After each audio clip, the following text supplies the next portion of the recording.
नमस्कार, जय हिंद। साइंस के 100 एमसीक्यू लेकर आ गए हैं। प्रैक्टिस सेट पेपर है।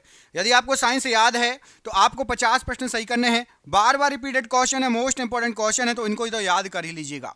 देखते हैं आप लोगों में से किसको 50 प्रश्न सही कर पाते हैं, कौन कौन। पहला प्रश्न देखो साइंस का। कोशिका का कौन सा अंग आत्मघाती थैली के रूप में जाना जाता है? आत्मघाती थैली इनमें से किस अंग को कहा जाता है? कोशिका के किस अंग को कहा जाता है? तो राइट आंसर हो जाएगा आत्मघाती थैली कहा जाता है लाइसोसोम को। ऑप्शन नंबर बी पढ़िए, लाइसोसोम को आत्मघाती थैली कहा जाता है। प्रकाश संश्लेषण की प्रक्रिया मुख्य रूप से कोशिका के किस भाग में होती है? प्रकाश संश्लेषण की जो प्रक्रिया होती है कोशिका में मुख्य रूप से कौन सा ऐसा भाग है जहां पर होती है प्रकाश संश्लेषण की प्रक्रिया? तो राइट आंसर हो जाएगा क्लोरोप्लास्ट जो भाग होता है वहां पर होती है प्रकाश संश्लेषण की प्रक्रिया। क्लोरोप्लास्ट नामक भाग में होती है प्रकाश संश्लेषण की प्रक्रिया। मानव शरीर में सबसे छोटी हड्डी कौन सी है? मानव शरीर में सबसे छोटी हड्डी इनमें से कौन सी है? तो मानव शरीर में सबसे छोटी हड्डी है आपकी stapes. Option number C stapes right answer है। निम्नलिखित में से कौन सा विटामिन रक्त के थक्के जमने में महत्वपूर्ण भूमिका निभाता है? तो रक्त का थक्का जो जमता है विटामिन के महत्वपूर्ण भूमिका निभाता है। ऑप्शन नंबर डी विटामिन के यहां पर राइट आंसर हो जाएगा। डीएनए में कौन सा नाइट्रोजन क्षार अनुपस्थित होता है? डीएनए में कौन सा नाइट्रोजन क्षार अनुपस्थित होता है? तो यहां पर आपको जो ऑप्शन दिया गया है राइट आंसर हो जाएगा यूरेसिल। डीएनए में यूरेसिल अनुपस्थित होता है। Option number D uracil right answer हो जाएगा। निम्नलिखित में से कौन सा रोग वायरस के कारण होता है? वायरस के कारण। तो यहां पर आपको जो ऑप्शन दिए गए हैं वायरस के कारण होने वाला रोग है आपका जो ऑप्शन दिए गए हैं राइट आंसर हो जाएगा polio. Option number C polio virus से होता है। पौधों में जल और खनिजों का परिवहन किसके माध्यम से होता है? तो पौधों में जल और खनिज ये जाते हैं जाइलम के माध्यम से। ऑप्शन नंबर बी जाइलम के माध्यम से जल और खनिज जाता है। Option number B right answer हो जाएगा। मानव हृदय में कितने वॉल्व पाए जाते हैं? मानव के हृदय में कितने वॉल्व पाए जाते हैं? तो 4 वॉल्व होते हैं मानव हृदय में। ऑप्शन नंबर सी 4 वॉल्व होते हैं मानव के हृदय में। निम्नलिखित में से कौन सा एंजाइम प्रोटीन के पाचन में मदद करता है? प्रोटीन के पाचन में मदद करने वाला एंजाइम बताइए। तो याद रखना है पेप्सिन एंजाइम प्रोटीन के पाचन में मदद करता है। ऑप्शन नंबर सी प्रोटीन के पाचन में मदद करता है pepsin enzyme. Option number C यहां पर राइट आंसर हो जाएगा। पारिस्थितिकी तंत्र में ऊर्जा का प्रवाह किस दिशा में होता है? तो पारिस्थितिकी तंत्र में ऊर्जा का जो प्रवाह होता है वो उत्पादक से उपभोक्ता की ओर होता है। राइट आंसर हो जाएगा आपका ऑप्शन नंबर ए उत्पादक से उपभोक्ता की ओर राइट आंसर है। Option number A right answer है। मानव मस्तिष्क का कौन सा भाग संतुलन बनाए रखने के लिए जिम्मेदार है? तो मानव मस्तिष्क का संतुलन बनाए रखने के लिए जो भाग है अनुमस्तिष्क जिम्मेदार होता है। ऑप्शन नंबर बी अनुमस्तिष्क यहां पर राइट आंसर हो जाएगा अनुमस्तिष्क। निम्नलिखित में से कौन सा एक लिंग संलग्न रोग है? लिंग संलग्न रोग कौन सा है? यहां पर आपको जो ऑप्शन दिए गए हैं राइट आंसर क्या हो जाएगा? तो एक लिंग संलग्न रोग आपका हीमोफीलिया कहलाएगा। ऑप्शन नंबर बी पढ़िए हीमोफीलिया ये एक लिंग संलग्न रोग है। Option number B right answer हो जाएगा हीमोफीलिया। कोशिका विभाजन की किस अवस्था में गुणसूत्र स्पष्ट रूप से दिखाई देते हैं? गुणसूत्र स्पष्ट रूप से दिखाई देते हैं। तो यहां पर राइट आंसर हो जाएगा कोशिका विभाजन का मेटाफेज होता है। Option number B metaphase. इसमें गुणसूत्र स्पष्ट रूप से दिखाई देते हैं मेटाफेज में। ऑप्शन नंबर बी यहां पर मेटाफेज राइट आंसर हो जाएगा प्रश्न के लिए। निम्नलिखित में से कौन सा हार्मोन पौधों की वृद्धि को रोकता है? कौन सा हार्मोन पौधों की वृद्धि को रोकता है? तो राइट आंसर हो जाएगा आपका यहां पर option number abscisic acid. Option number D पढ़िए एब्सिसिक एसिड ये पौधों की वृद्धि को रोकता है। Option number D abscisic acid right answer हो जाएगा पौधों की वृद्धि को रोकने वाला हार्मोन। मानव श्वसन तंत्र का मुख्य अंग कौन सा है? तो मानव श्वसन तंत्र का मुख्य अंग यहां पर आपको जो ऑप्शन दिए गए हैं राइट आंसर हो जाएगा आपका श्वसन तंत्र के लिए फेफड़ा हमारा मुख्य अंग है। ऑप्शन नंबर यहां पर डी राइट आंसर है फेफड़े मुख्य अंग है श्वसन तंत्र के लिए। निम्नलिखित में से कौन सा एक उभयलिंगी प्राणी है? उभयलिंगी प्राणी। तो उभयलिंगी प्राणी यहां पर आपको जो ऑप्शन में दिया गया है राइट आंसर हो जाएगा केचुआ एक उभयलिंगी प्राणी है। ऑप्शन नंबर बी केचुआ एक उभयलिंगी प्राणी है। ऑप्शन नंबर यहां पर आपका बी राइट आंसर हो जाएगा केचुआ। जीन कहां स्थित होते हैं? जीन कहां स्थित होते हैं? तो यहां पर आपको जो ऑप्शन दिए गए हैं राइट आंसर हो जाएगा जीन गुणसूत्र में स्थित होते हैं। गुणसूत्र ऑप्शन नंबर यहां पर आपका सी राइट आंसर हो जाएगा गुणसूत्र। ऑप्शन नंबर सी अगला प्रश्न पूछा गया आपसे कि निम्नलिखित में से कौन सा एक जीवाणु जनित रोग है। जीवाणु जनित रोग, यहां पर आपको जो ऑप्शन दिए गए हैं कौन सा है, तो यहां पर राइट आंसर हो जाएगा जीवाणु जनित रोग है आपका typhoid. Option number C, typhoid एक जीवाणु जनित रोग है। ऑप्शन नंबर सी यहां पर टाइफाइड राइट आंसर हो जाएगा। पौधों में भोजन का परिवहन किसके माध्यम से होता है, तो पौधों में भोजन का परिवहन होता है फ्लोएम के माध्यम से। ऑप्शन नंबर बी, फ्लोएम के माध्यम से पौधों में भोजन का परिवहन होता है phloem, option number B right answer है।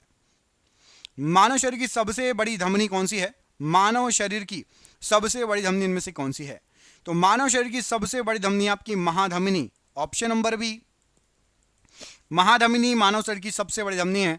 ऑप्शन नंबर बी महाधमनी यहां पर राइट आंसर हो जाएगा प्रश्न के लिए। निम्नलिखित में से कौन सा विटामिन हमारी त्वचा और आंख के लिए अच्छा है, त्वचा और आंखों के लिए कौन सा विटामिन अच्छा है, तो याद रखिएगा त्वचा और आंखों के लिए विटामिन ए अच्छा है। ऑप्शन नंबर यहां पर सी, विटामिन ए त्वचा और आंखों के लिए अच्छा है। ऑप्शन नंबर यहां पर सी राइट आंसर हो जाएगा। विटामिन ए त्वचा और आंखों के लिए बहुत अच्छा है, राइट आंसर है। अगला क्वेश्चन है, पारिस्थितिकी तंत्र में प्राथमिक उपभोक्ता कौन होते हैं। पारिस्थितिकी तंत्र में प्राथमिक उपभोक्ता इनमें से कौन होते हैं, तो प्राथमिक उपभोक्ता राइट आंसर हो जाएगा शाकाहारी होते हैं। ऑप्शन नंबर बी, शाकाहारी जो है वो प्राथमिक उपभोक्ता होते हैं।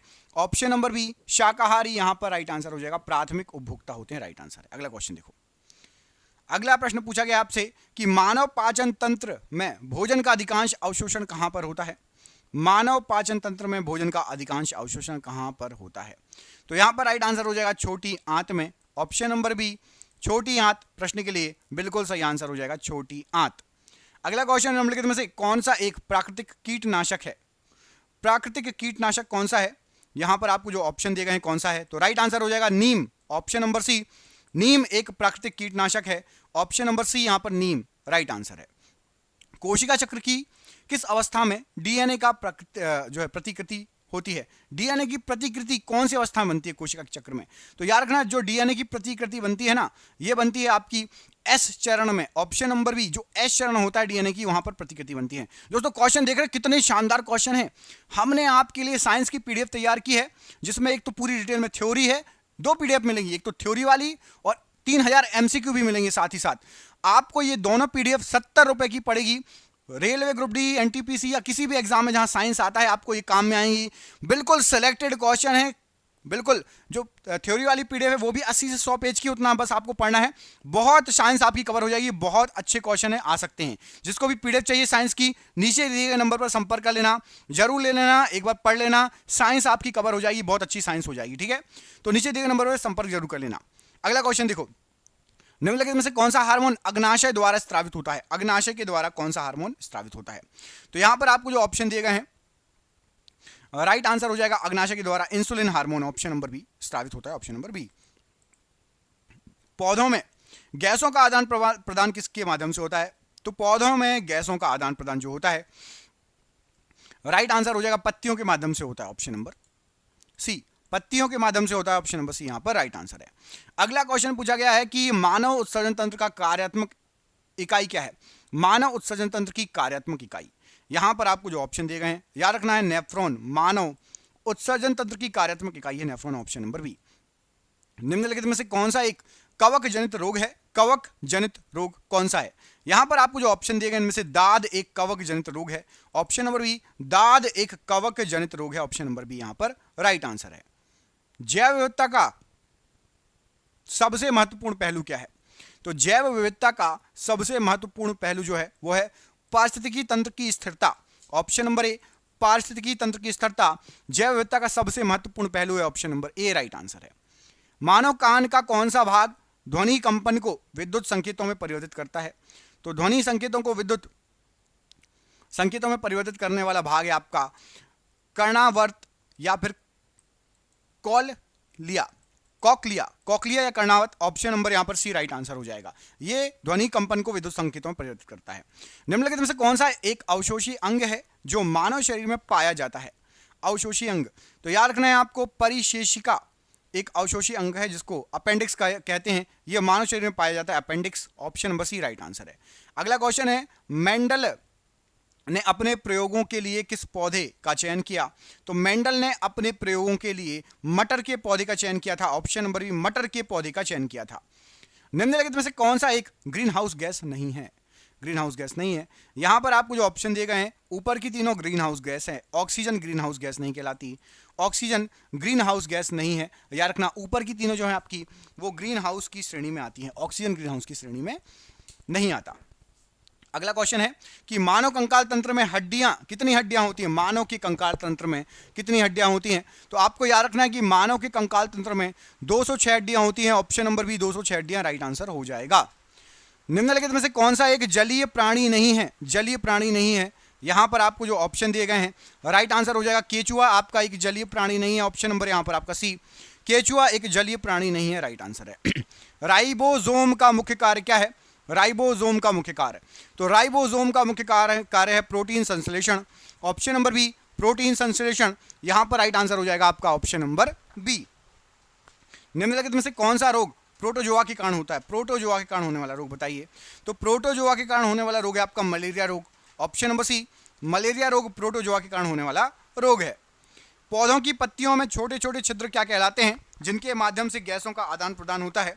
तो पौधों की पत्तियों में छोटे छोटे जो छिद्र होते हैं उनको हम रंध्र या स्टोमेटा बोलते हैं, जो कि जिनके माध्यम से गैसों का आदान प्रदान होता है। ऑप्शन नंबर ए, रंध्र या स्टोमेटा राइट आंसर है। मानव रक्त का कौन सा घटक ऑक्सीजन का परिवहन करता है? तो ऑक्सीजन का परिवहन करता है लाल रक्त कोशिकाएं। ऑप्शन नंबर बी, लाल रक्त कोशिकाएं ऑक्सीजन का परिवहन करती हैं। Option number B right answer है। निम्नलिखित में से कौन सा विटामिन वसा में घुलनशील है? वसा में घुलनशील है। यहां पर आपको जो ऑप्शन दिए गए हैं, राइट आंसर हो जाएगा vitamin D. Option number C पढ़ो, विटामिन डी ये वसा में घुलनशील विटामिन है। ऑप्शन नंबर डी यहां पर राइट आंसर है, वसा में घुलनशील विटामिन है, ऑप्शन नंबर डी। खाद्य श्रृंखला में ऊर्जा का स्थानांतरण कितने प्रतिशत होता है? तो खाद्य श्रृंखला में ऊर्जा का स्थानांतरण 10% होता है। Option number 10%। मानव पाचन तंत्र में पित्त रस कहां से स्रावित होता है? तो मानव पाचन तंत्र में पित्त रस यकृत से स्रावित होता है। ऑप्शन नंबर बी, यकृत से। निम्नलिखित में से कौन सा एक जैविक उर्वरक है? एक जैविक उर्वरक है, तो आपको याद रखना है कि compost. Option number C, compost एक जैविक उर्वरक है। Option number C, compost. कोशिका झिल्ली मुख्य रूप से किससे बनी होती है? कोशिका झिल्ली, तो कोशिका झिल्ली मुख्य रूप से लिपिड और प्रोटीन से बनी होती है। ऑप्शन नंबर बी, लिपिड और प्रोटीन से बनी होती है।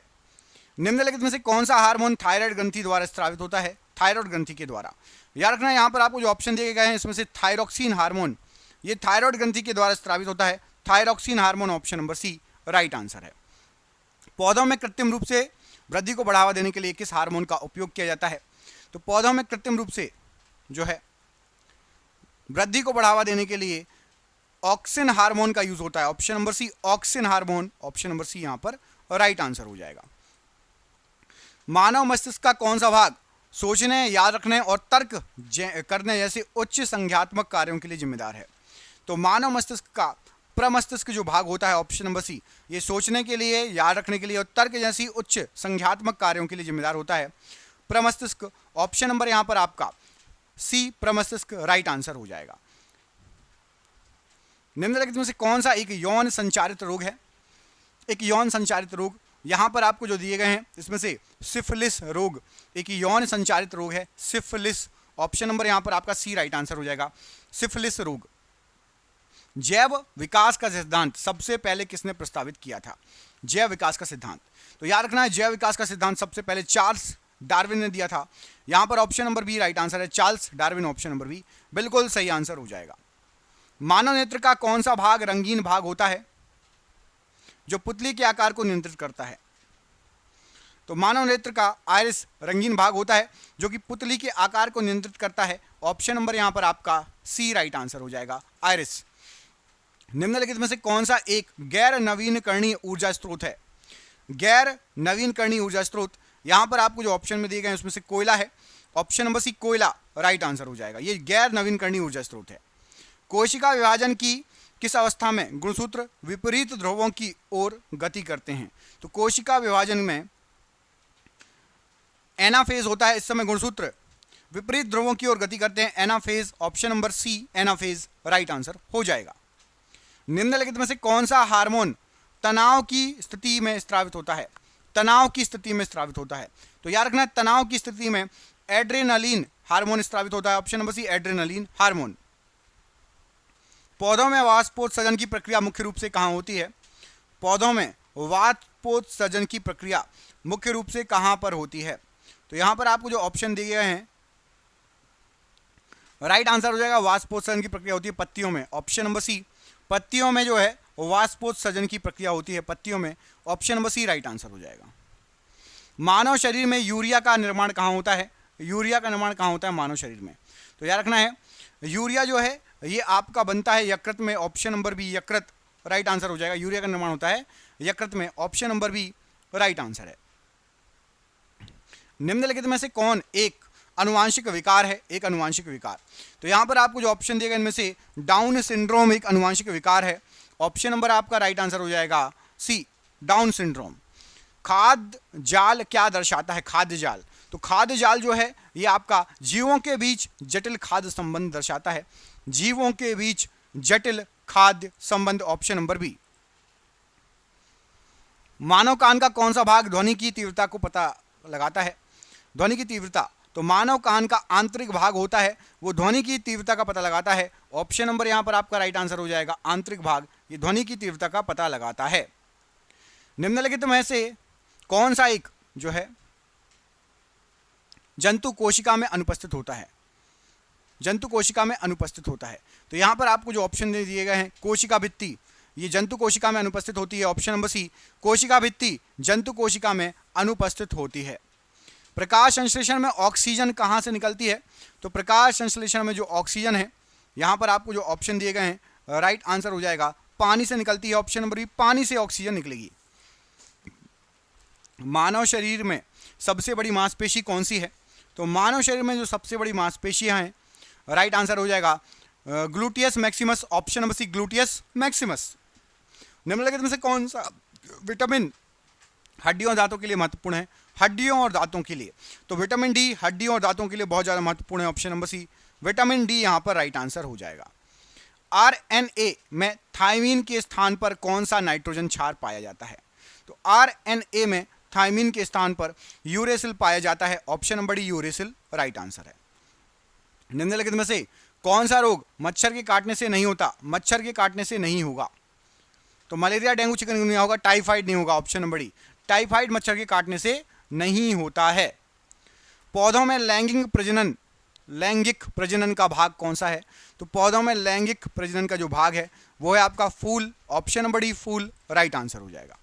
मानव पाचन तंत्र में वसा का पाचन कहाँ शुरू होता है? तो मानव पाचन तंत्र में वसा का जो पाचन है ये छोटी आंत में शुरू होता है। ऑप्शन नंबर सी, छोटी आंत राइट आंसर हो जाएगा। निम्नलिखित में से कौन सा एक अपघटक है? एक अपघटक है, तो याद रखिएगा केचुआ एक अपघटक है। ऑप्शन नंबर सी, केचुआ एक अपघटक है। मानव मस्तिष्क का कौन सा भाग हृदय गति और श्वसन जैसी अनैच्छिक क्रियाओं को नियंत्रित करता है? तो हृदय गति और श्वसन जैसी अनैच्छिक क्रिया, इसको मेडुला ऑबलोंगेटा जो है नियंत्रित करता है। Option number C, medulla oblongata. निम्नलिखित में से कौन सा एक संक्रमण रोग नहीं है? संक्रामक रोग नहीं है, तो यहां पर आपको जो ऑप्शन दिए गए हैं, कैंसर संक्रामक रोग नहीं है, हैजा, निमोनिया, तपेदिक ये संक्रामक रोग है, कैंसर संक्रामक रोग नहीं है। मानव नेत्र का कौन सा भाग प्रकाश को केंद्रित करने में मदद करता है? तो प्रकाश को केंद्रित करने में कॉर्निया और लेंस मदद करता है। ऑप्शन नंबर ए, कॉर्निया और लेंस। निम्नलिखित में से कौन सा एक जीवाश्म ईंधन है? यहाँ पर आपको जो ऑप्शन दिए गए हैं इनमें से जीवाश्म ईंधन है आपका प्राकृतिक गैस एक जीवाश्म ईंधन है। ऑप्शन नंबर सी, प्राकृतिक गैस एक जीवाश्म ईंधन है, राइट आंसर हो जाएगा। कोशिका विभाजन को कि किस अवस्था में कोशिका द्रव्य का विभाजन होता है? तो कोशिका विभाजन की यहां पर राइट आंसर हो जाएगा साइटोकाइनेसिस एक अवस्था होती है, साइटोकाइनेसिस, इसमें कोशिका द्रव्य का विभाजन होता है। निम्नलिखित में से कौन हार्मोन रक्त शर्करा के स्तर को नियंत्रित करता है? तो रक्त शर्करा के स्तर को नियंत्रित करेगा इंसुलिन और glucagon. Option number C, insulin और ग्लूकागन ये रक्त शर्करा को नियंत्रित करता है। पौधों में जल का अवशोषण मुख्य रूप से किसके द्वारा होता है? तो पौधों में जल का जो अवशोषण होता है ये जड़ के बाल से होता है, जड़ों से होता है, कुल मिला के नीचे से ऊपर जाता है। ऑप्शन नंबर डी, जड़ों की जो बाल जैसे रहते हैं गुच्छे, उससे होता है। मानव शरीर में रक्त का शुद्धिकरण कहाँ होता है? तो मानव के शरीर में रक्त का शुद्धिकरण वक्क या किडनी में होगा। ऑप्शन नंबर सी, वक्क या किडनी। निम्नलिखित में से कौन सा एक स्वपोषी जीव है? स्वपोषी जीव है तो शैवाल आपका एक स्वपोषी जीव है। ऑप्शन नंबर बी, शैवाल आपका स्वपोषी जीव है। खाद्य पिरामिड में सबसे निचले स्तर पर कौन होते हैं? तो खाद्य पिरामिड में सबसे निचले स्तर पर उत्पादक होते हैं। ऑप्शन नंबर सी, उत्पादक। मानव कान का कौन सा भाग ध्वनि की दिशा का पता लगाने में मदद करता है? तो ध्वनि की दिशा का पता लगाने में मदद करेगा आपका बाहरी भाग। ऑप्शन नंबर बी, बाहरी कान। ऑप्शन नंबर सी, बाहरी कान। निम्नलिखित में से कौन सा एक पादप हार्मोन है? एक पादप हार्मोन कौन सा है? तो यहाँ पर आपको जो ऑप्शन दिए गए हैं, साइटोकिनिन एक पादप हार्मोन है। ऑप्शन नंबर सी, साइटोकिनिन एक पादप हार्मोन है। प्रकाश संश्लेषण का अंतिम उत्पाद क्या है? तो प्रकाश संश्लेषण का जो अंतिम उत्पाद है वो है आपका ग्लूकोज और ऑक्सीजन। ऑप्शन नंबर यहाँ पर आपका सी, ग्लूकोज और ऑक्सीजन। प्रश्न के लिए राइट आंसर हो जाएगा ग्लूकोज और ऑक्सीजन। अगला क्वेश्चन पूछा गया है, मानव शरीर में सबसे लंबी कोशिका कौन सी है? मानव शरीर की सबसे लंबी कोशिका, तो तंत्रिका कोशिका मानव शरीर की सबसे लंबी कोशिका है। ऑप्शन नंबर बी, तंत्रिका कोशिका मानव शरीर की सबसे लंबी कोशिका है। निम्नलिखित में से कौन सा विटामिन प्रतिरक्षा प्रणाली को मजबूत करता है? विटामिन प्रतिरक्षा प्रणाली को मजबूत विटामिन सी करता है। ऑप्शन नंबर सी, विटामिन प्रतिरक्षा प्रणाली को मजबूत करता है विटामिन सी। डीएनए की डबल हेलिक्स संरचना में दो रज्जुक किस बंधन द्वारा जुड़े होते हैं? तो डीएनए के डबल हेलिक्स संरचना में दो रज्जुक हाइड्रोजन बंधन के द्वारा जुड़े होते हैं। ऑप्शन नंबर सी, हाइड्रोजन बंधन के द्वारा। निम्नलिखित में से कौन सा रोग वायु जनित नहीं है? वायु के द्वारा नहीं होता। तो ऊपर के तीनों होते हैं, हैजा रोग वायु के द्वारा नहीं होता। बाकी ऊपर के तीनों रोग होते हैं, हैजा रोग वायु के द्वारा नहीं होता। पौधों में अलैंगिक प्रजनन का एक प्रकार कौन सा है? अलैंगिक प्रजनन। तो पौधों में अलैंगिक प्रजनन का एक प्रकार है कायिक प्रवर्धन। ऑप्शन नंबर सी, कायिक प्रवर्धन। मानव पाचन तंत्र का कौन सा भाग भोजन को अमाशय से छोटी आंत में ढकेलता है? तो भोजन को अमाशय से छोटी आंत में ढकेलता है pyloric sphincter. Option number B यहाँ पर राइट आंसर हो जाएगा, pyloric sphincter. Option number B. निम्नलिखित में से कौन सा एक परजीवी है? एक परजीवी है। यहाँ पर आपको जो ऑप्शन में दिए गए इनमें से फीताकृमि एक परजीवी है। ऑप्शन नंबर बी, फीताकृमि। मानव मस्तिष्क का कौन सा भाग भावनाओं, भूख और प्यास को नियंत्रित करता है? तो भावनाओं, भूख और प्यास को नियंत्रित करता है hypothalamus. Option number C, hypothalamus. निम्नलिखित में से कौन सा एक गैर संक्रामक रोग है? गैर संक्रामक रोग है। यहाँ पर आपको जो ऑप्शन दिए गए हैं राइट आंसर हो जाएगा मधुमेह एक गैर संक्रामक रोग है। ऑप्शन नंबर सी, मधुमेह एक गैर संक्रामक रोग है। मानव नेत्र का कौन सा भाग प्रकाश के प्रति सबसे अधिक संवेदनशील होता है? तो प्रकाश के प्रति सबसे अधिक संवेदनशील होता है आपका retina. Option number C, retina. अगला क्वेश्चन है, निम्नलिखित में से कौन सा एक वैकल्पिक ऊर्जा का स्रोत है? वैकल्पिक ऊर्जा का स्रोत, तो याद रखना सौर ऊर्जा एक वैकल्पिक ऊर्जा का स्रोत है, सौर ऊर्जा। Option number C. कोशिका विभाजन की किस अवस्था में केंद्रक झिल्ली गायब हो जाती है? केंद्रक झिल्ली गायब हो जाती है। यहाँ पर आपको जो ऑप्शन दिए गए हैं राइट आंसर हो जाएगा prophase. Option number D, prophase में केंद्रक झिल्ली गायब हो जाती है, प्रोफेज में। निम्नलिखित में से कौन सा हार्मोन पौधों में फलों के पकने को बढ़ावा देता है? तो पौधों में फलों के पकने को बढ़ावा देगा आपका ethylene hormone. Option number C, ethylene, ethylene. अगला क्वेश्चन है, पौधे में प्रकाश संश्लेषण के लिए कौन सा वर्णक आवश्यक है? तो पौधे में प्रकाश संश्लेषण के लिए आवश्यक जो वर्णक है वो होता है आपका chlorophyll. Option number C, chlorophyll right answer है। मानव शरीर में लाल रक्त कोशिकाओं का निर्माण कहाँ होता है? तो लाल रक्त कोशिकाओं का जो निर्माण होता है वो होता है आपका अस्थि मज्जा में। ऑप्शन नंबर सी, अस्थि मज्जा राइट आंसर है। निम्नलिखित में से कौन सा एक मृतोपरजीवी जीव है? मृतोपरजीवी जीव है। तो यहाँ पर आपको जो ऑप्शन दिए गए हैं, मशरूम एक मृतोपरजीवी जीव है। Option number C, mushroom. खाद्य श्रृंखला में द्वितीयक उपभोक्ता कौन होते हैं? तो खाद्य श्रृंखला में द्वितीयक उपभोक्ता मांसाहारी जो शाकाहारी खाते हैं, मांसाहारी जो शाकाहारी खाते हैं द्वितीयक उपभोक्ता होते हैं। मानव कान का कौन सा भाग शरीर की स्थिति और संतुलन को बनाए रखने में मदद करता है? तो शरीर की स्थिति और संतुलन को अर्धवृत्ताकार नलिकाएं बनाए रखने में मदद करती हैं। Option number B. और आपका आखिरी क्वेश्चन है, निम्नलिखित में से कौन सा एक पादप रोग है? एक पादप रोग कौन सा है? तो याद रखना खैरा रोग जो कि धान का होता है, धान का खैरा रोग एक पादप रोग है। ऑप्शन नंबर बी यहाँ पर right answer, option number C यहाँ पर राइट आंसर हो जाएगा। आपके लिए क्वेश्चन है, कमेंट करके बताना है कि एलिसा टेस्ट किस रोग के लिए होता है? एलिसा परीक्षण या एलिसा टेस्ट जो होता है किस रोग के लिए होता है? मैं आपको 2 ऑप्शन दे रहा हूँ, कैंसर या एड्स। एलिसा टेस्ट किसके लिए होता है, कैंसर या एड्स? कमेंट करके आपको बताना है इस क्वेश्चन का आंसर। और जिसको भी साइंस की पीडीएफ चाहिए नीचे दिए नंबर संपर्क कर लेना। सिर्फ 70 रुपये में आपको एमसीक्यू और थ्योरी दोनों मिल रही हैं। जिसको भी लेना है नीचे दिए नंबर संपर्क कर लो। हम मिलेंगे अगले वीडियो में, अपना ख्याल रखिए। जय हिंद, जय भारत।